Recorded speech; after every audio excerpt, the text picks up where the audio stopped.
برهام باء وراء ألف ثم ها ميم مجل فيض تيجان جخن نينان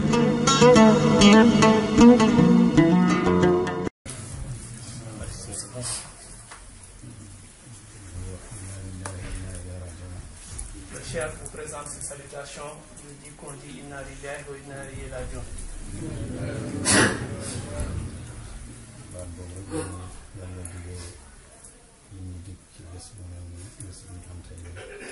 C'est en ces mots simples que Dieu nous a promis, nous a recommandé de dire en ces moments pareils comme nous vivons aujourd'hui.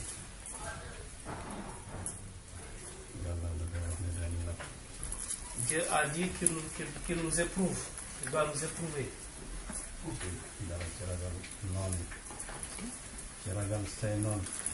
En ayant peur de nos ennemis.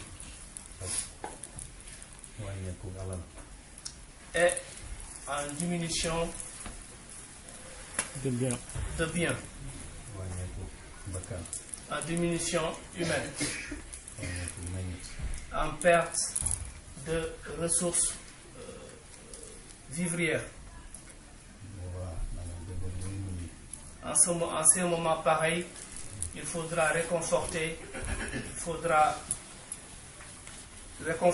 ceux qui acceptent la volonté divine.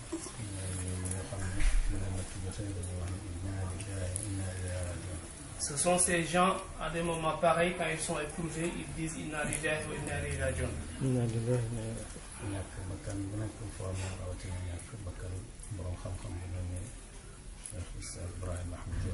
Perdre un être vivant est très dur. Juste si on perd un être comme un homme de savoir comme Ibrahim Mahmoud Diop. Perdre un savant, c'est quelque chose qui fait peur. Le prophète sallallahu alayhi wa sallam a dit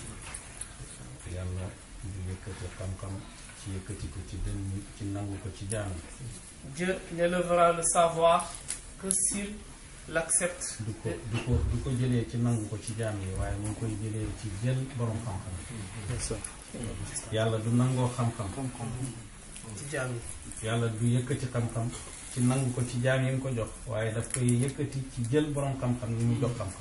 Dieu n'élèvera le savoir, n'enlèvera le savoir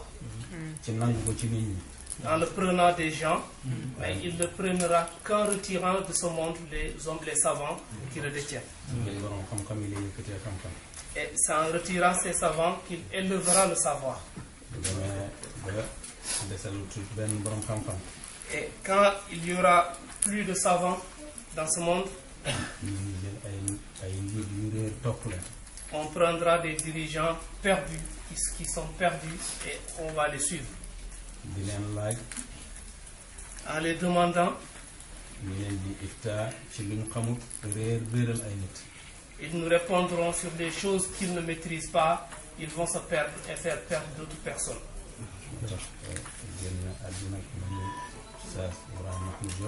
C'est pourquoi perdre un savant comme Ibrahim Mahmoud Diop,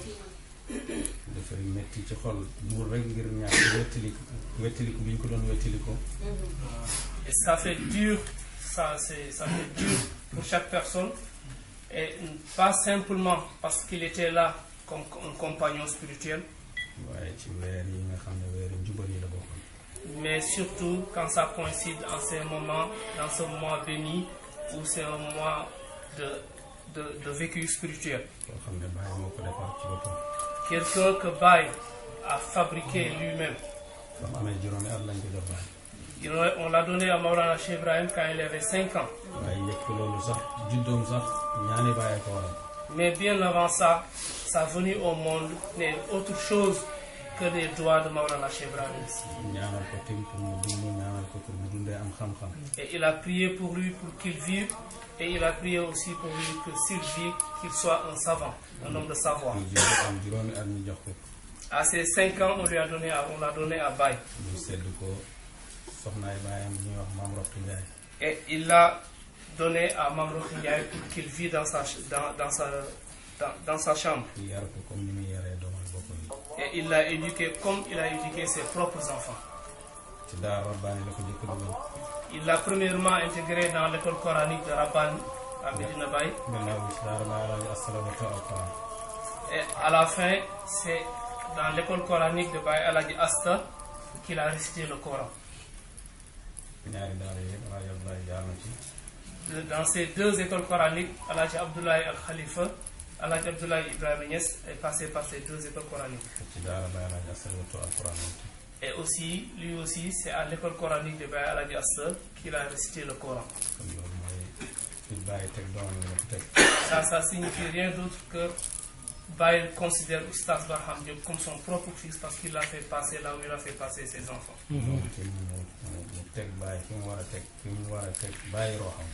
Et lui aussi, il a mis Baye à la place de son père spirituel. Et à chaque fois qu'on l'entend citer son propre père, c'est en citant Baye qu'il cite son père.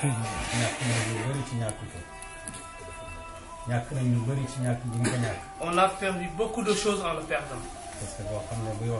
Parce que quelqu'un, quand on l'écoute, il déverse son savoir. Et ce qu'il dit, c'est quelque chose de véridique, de soutenu. Il a vécu beaucoup de choses avec Maulana Cheikh Ibrahima Niass. Mais quand on lui demande aussi des choses qu'il n'a pas assistées, il a l'honnêteté de ne pas de s'arrêter là où les autres n'ont. Comme il fera comme si quelqu'un qui n'a pas assisté. C'est quelqu'un d'honnête dans le savoir. Et c'est quelqu'un de très très jaloux dans la hadra de Maulana Cheikh Ibrahima Niass. Beaucoup de personnes aiment la faïda. Et même Maulana Cheikh Ibrahim, il pense que c'est quelque chose de facile. L'aimer de son cœur, ça doit être facile. Mais arriver jusqu'à avoir une jalousie par rapport à la faïda, je ne sais pas si le mot jalousie est adéquat. Donc c'est quelque chose qui n'est pas aussi facile. Ce n'est pas aussi facile chez nos aïeux, les premiers qui ont accompagné Maulana Cheikh Ibrahim. Et même les grands qui ont suivi cette faïda n'était pas aussi facile pour eux. Et plus que pour les jeunes aujourd'hui, et en plus, ceux aujourd'hui qui ont pris le flambeau, qui essayent d'aller de l'avant, c'est des jeunes. C'était quelqu'un, un référent. C'était quelqu'un qui s'abaissait beaucoup. C'était quelqu'un qui avait tourné le dos à ce bas monde. Toute sa vie, il l'a donné à Allah et à son prophète Mohammed sallallahu alayhi wa sallam. Toute sa vie, il l'a donné au Khalifa. Toute sa vie, il l'a donné à Maulana Cheikh Ibrahima Niass. Il est allé jusqu'à ce que Baye lui dit, à chaque fois que tu penses à quelque chose, dis-le-moi. Et il lui a donné l'autorisation de lui dire tout ce qu'il pense dans toute chose. Il lui a dit que je te prends comme mon propre fils. Et ça, lui, Oustaz, il l'a préservé dans ses débuts et à ses fins. Si ce n'était pas ce que Baye avait dit quand Malam Tidjani Ousmane a rendu l'âme. Baye avait dit à Tidjani Ousmane a rendu l'âme. Mais la Tidjani restera. Un jour, Ibrahima Niass Baye va rendre l'âme et la Tidjani restera.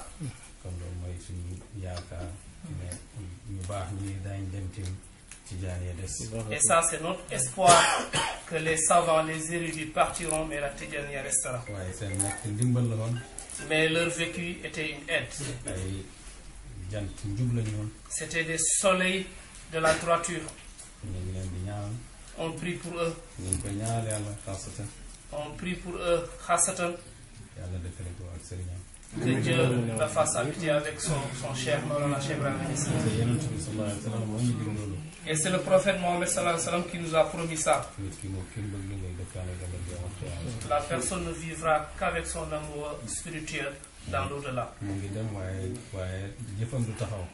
Il est parti, mais ses actes ne s'arrêteront jamais. Parce que le prophète a dit 3 choses. Celui qui perd la vie,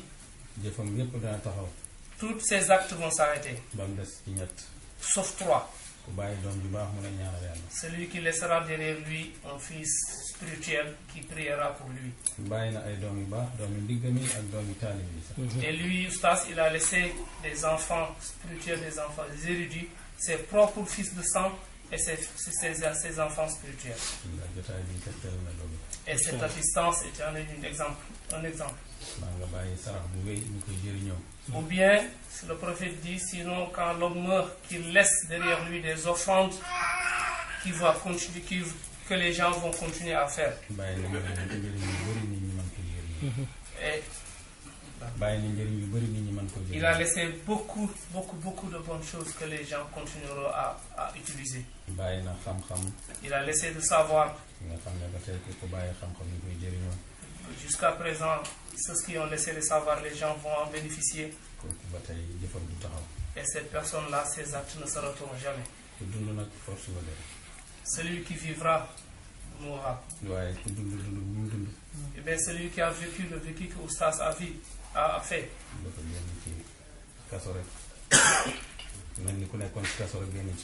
C'est l'exemple, c'est comme si quelqu'un qui est sorti de prison. Ce que Baye avait dit à un de ses amis. Il lui a dit, quand j'ai entendu que ton frère El Hadj Mohamed Zainabou est mort, et je savais comment vous étiez proches, je ne pouvais même pas vous regarder à cause de ça. Baye lui a répondu, c'est comme 2 personnes qu'on a emprisonnées. On a libéré l'un et l'autre est resté en prison. Il lui a dit, ah donc la mort est comme ça. Baye lui a répondu, toutes les morts ne sont pas comme ça, mais la mort de la est comme ça. Mais on sait aussi que la mort de Oustaz est comme ça. Les bonnes œuvres qu'il a laissées, chacun de ces bonnes œuvres n'est autre que les fruits d'un savant, d'un érudit dans l'au-delà. Les savants, c'est eux qu'on appelle dans l'au-delà. Et lui, c'est un érudit, c'est un savant qui utilisait son savoir. Que Dieu nous remplace en lui. Que Dieu l'aide à l'éducation de ses enfants. Que Dieu les met dans son chemin. Que Dieu continue ses souhaits dans sa famille. Qu'il ne laisse rien de difficile derrière lui et qu'il ne le trouve pas devant lui. Que Dieu nous aide dans les épreuves que nous vivons. Amin.